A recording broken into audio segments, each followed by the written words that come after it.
Navita, thank you Manjunath ಡೀಟೇಲ್ಸ್ಗೆ.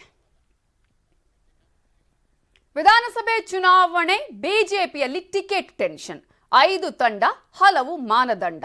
ಹೇಗಿರಲಿದೆ ಅಭ್ಯರ್ಥಿ ಆಯ್ಕೆ? ಅಸಮಾಧಾನ, ಬಂಡಾಯ ಶಮನ, ಪಂಚ ತಂಡದ ಮೆಗಾ ಪ್ಲಾನ್, ಟಿಕೆಟ್ ಪಂಚ ಟೆನ್ಷನ್.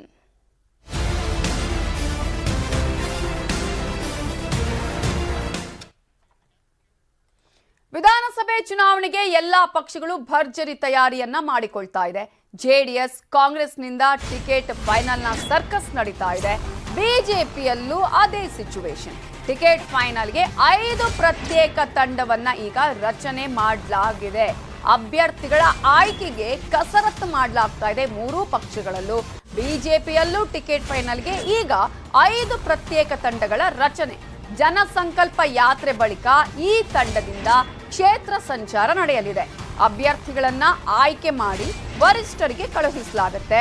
ಕ್ಷೇತ್ರಗಳಲ್ಲಿ ಬಂಡಾಯ ಏಳದಂತೆ ನೋಡಿಕೊಳ್ಳೋದು, ಕ್ಷೇತ್ರಗಳಲ್ಲಿ ಸಂಚರಿಸಿ ಆಕಾಂಕ್ಷಿಗಳ ಪಟ್ಟಿಯನ್ನ ಸಿದ್ಧ ಮಾಡೋದು, ಯಾರ ಪರ ಅಲೆ ಇದೆ, ಸರ್ವೆ ಏನ್ ಹೇಳತ್ತೆ ಅನ್ನೋದ್ರ ಬಗ್ಗೆ ಚರ್ಚೆಯನ್ನು ಮಾಡುತ್ತೆ ಈ ತಂಡ.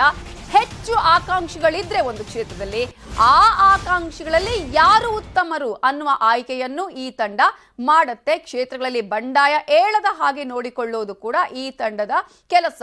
ಬಿಜೆಪಿಯ ಟಿಕೆಟ್ಗೆ ಈಗ ಟೀಮ್ಗಳನ್ನ ರಚನೆ ಮಾಡಲಾಗಿದೆ.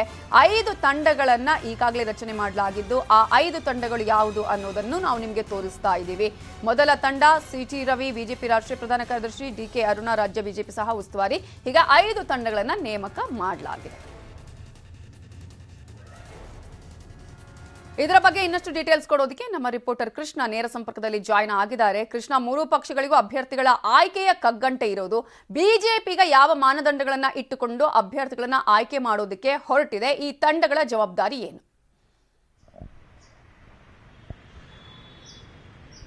ನವಿತಾ, ಈಗಾಗಲೇ ಇನ್ನು 2 ತಿಂಗಳು ಮಾತ್ರ ಚುನಾವಣೆಗೆ ಬಾಕಿ ಇರುವಂತದ್ದು. ಕಾಂಗ್ರೆಸ್ ಈಗಾಗಲೇ ಟಿಕೆಟ್ ಫೈನಲ್ ಮಾಡುವಂತ ನಿಟ್ಟಿನಲ್ಲಿ ಎಲ್ಲ ತಂತ್ರಗಾರಿಕೆಯನ್ನು ಮಾಡ್ತಾ ಇದೆ. ಆದರೆ ಆಡಳಿತ ಪಕ್ಷವಾಗಿರತಕ್ಕಂಥ ಬಿಜೆಪಿ ಇನ್ನೂ ಕೂಡ ಗಮನವನ್ನ ಕೊಟ್ಟಿಲ್ಲ. ಯಾಕಂದ್ರೆ ಈಗಾಗಲೇ 3 ಸರ್ವೆಯನ್ನ ಮಾಡಿಸಲಾಗಿದೆ. ಆ ಒಂದು ಸರ್ವೆಯಲ್ಲಿ ಯಾರು ಅತಿ ಹೆಚ್ಚು ಜನರನ್ನು ವಿಶ್ವಾಸ ಗಳಿಸಿದರೆ ಅವರಿಗೆ ಟಿಕೆಟ್ ಕೊಡುವಂತ ವಿಚಾರದಲ್ಲಿ ಲೆಕ್ಕಾಚಾರವನ್ನ ರಾಜ್ಯದ ಬಿಜೆಪಿ ನಾಯಕರು ಹಾಕೊಂಡಿರುವಂತದ್ದು. ಅದಕ್ಕೋಸ್ಕರವಾಗೇನೆ ಇನ್ನು 1 ತಿಂಗಳು ಅನ್ನುವಂಗೆ ಈಗಾಗಲೇ ಚುನಾವಣೆ ಟಿಕೆಟ್ ಅಭ್ಯರ್ಥಿಯನ್ನು ಆಯ್ಕೆ ಮಾಡೋದಕ್ಕೆ ಈಗಾಗಲೇ ಬಿಜೆಪಿ ನಾಯಕರು ಮುಂದಾಗಿರುವಂತದ್ದು. ಅದಕ್ಕೋಸ್ಕರವಾಗೇನೆ ಸುಮಾರು 5 ತಂಡಗಳನ್ನ ಈಗಾಗಲೇ ರಚನೆ ಮಾಡಿ ರಾಜ್ಯ ಬಿಜೆಪಿ ನಾಯಕರು ಅಭ್ಯರ್ಥಿಗಳ ಆಯ್ಕೆಗೆ ಮುಂದಾಗಿರುವಂತದ್ದು. ಈ ಒಂದು 5 ಜನರ ತಂಡ ಏನಿದ್ದಾರೆ ಅವರು ಇಡೀ ರಾಜ್ಯ ಪ್ರವಾಸವನ್ನ ಮಾಡೋದ್ರ ಮುಖಾಂತರವಾಗಿ ಇವರು ತಂಡಗಳಿಗೆ ಮುಖ್ಯವಾಗಿ ವಿವಿಧ ಜಿಲ್ಲೆಗಳ ಜವಾಬ್ದಾರಿಯನ್ನು ಕೂಡ ಕೊಡಲಾಗಿದೆ. ಆ ಒಂದು ಜಿಲ್ಲೆಗಳಿರತಕ್ಕಂಥ ಪರಿಸ್ಥಿತಿಯನ್ನು ಅವಲೋಕನವನ್ನು ಮಾಡಬೇಕು. ಮತ್ತೆ ಕ್ಷೇತ್ರಗಳಲ್ಲಿ ಅಭ್ಯರ್ಥಿಗಳು ಶಕ್ತಿ ಸಾಮರ್ಥ್ಯ ಏನು, ಮತ್ತೆ ಅವರು ಜಾತಿಯಲ್ಲಿ ಎಷ್ಟು ಪ್ರಾಬಲ್ಯವನ್ನು ಹೊಂದಿದ್ದಾರೆ, ಮತ್ತೆ ಕ್ಷೇತ್ರದಲ್ಲಿ ಯಾವ ರೀತಿಯಾಗಿ ಹಿಡಿತವನ್ನ ಸಾಧಿಸಿದ್ದಾರೆ, ಅದ್ರ ಜೊತೆಗೆ ಮುಖ್ಯವಾಗಿ ಎಷ್ಟು ಜನ ಟಿಕೆಟ್ ಆಕಾಂಕ್ಷಿಗಳಾಗಿದ್ದಾರೆ, ಅಂತಿಮವಾಗಿ ಅವ್ರನ್ನ ಎಷ್ಟು ಆಯ್ಕೆಯನ್ನ ಮಾಡಬೇಕು. ಅದ್ರ ಜೊತೆಗೆ ಒಂದ್ ವೇಳೆ ಟಿಕೆಟ್ ಇಂಥ ಅಭ್ಯರ್ಥಿಯನ್ನು ಆಯ್ಕೆ ಮಾಡದೇ ಆದಲ್ಲಿ ಬೇರೆಯವರು ಕೂಡ ಅಸಮಾಧಾನ ಹೇಳುವಂತ ಸಾಧ್ಯತೆ ಇದೆ. ಅಂತವ್ರನ್ನ ಯಾವ ರೀತಿಯಾಗಿ ಸಮಾಧಾನ ಮಾಡೋದ್ರ ಮುಖಾಂತರವಾಗಿ ಒಂದು ರೀತಿ ಬಂಡಾಯ ಹೇಳದಂತೆ ಅವ್ರ ರೀತಿ ಒಗ್ಗಟ್ಟು ಮೂಡಿಸುವಂತದ್ದು.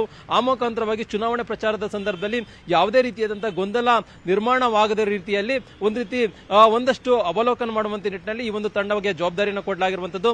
ವಿಜಯ ಸಂಕಲ್ಪ ರಥಯಾತ್ರೆ ಮುಗಿದ ಬಳಿಕವಾಗಿ ಅಂದ್ರೆ ಮಾರ್ಚ್ 25ರ ನಂತರವಾಗಿ ಈ ಒಂದು 5 ಜನ ತಂಡ ಏನಿದ್ದಾರೆ ಅವರೆಲ್ಲರೂ ಕೂಡ ರಾಜ್ಯ ಪ್ರವಾಸವನ್ನ ಮಾಡೋದ್ರ ಮುಖಾಂತರವಾಗಿ ತಮ್ಮ ಜಿಲ್ಲೆಗಳಲ್ಲಿ ಜವಾಬ್ದಾರಿಯನ್ನು ಕೊಟ್ಟಿದ್ದಾರೆ. ಅಲ್ಲಿ ಒಂದಷ್ಟು ವಿಚಾರಗಳ ಬಗ್ಗೆ ಸ್ಥಳೀಯ ಮಟ್ಟದಲ್ಲಿ ಚರ್ಚೆಯನ್ನು ಮಾಡೋದ್ರ ಮುಖಾಂತರವಾಗಿ ಸುಮಾರು ಈಗಾಗಲೇ ಬಿಜೆಪಿಯಲ್ಲಿ ದೊಡ್ಡ ಮಟ್ಟದಲ್ಲೇ ಟಿಕೆಟ್ ಆಕಾಂಕ್ಷಿಗಳ ಪಟ್ಟಿ ಇದೆ ಅಂತ ಹೇಳ್ಬೋದು.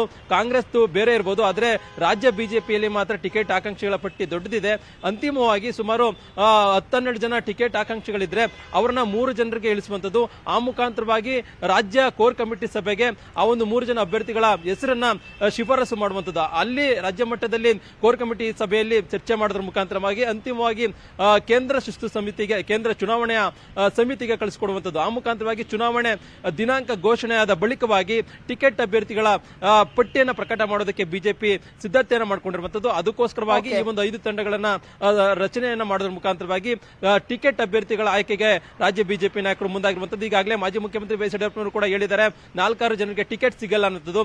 ಎಲ್ಲ ಒಂದು ಕಡೆಗೆ ಹಾಲಿ ಇರತಕ್ಕಂಥ ಶಾಸಕರಿಗೂ ಕೂಡ ಈ ಒಂದು ವಿಚಾರ ಒಂದು ರೀತಿ ದೊಡ್ಡ ತಲೆನೋವಾಗಿ ಪರಿಣಮಿಸಿದೆ. ಯಾಕಂದ್ರೆ ಈಗಾಗಲೇ ಕ್ಷೇತ್ರದಲ್ಲಿ ಕೆಲಸವನ್ನ ಮಾಡ್ತಾ ಇದ್ದಾರೆ.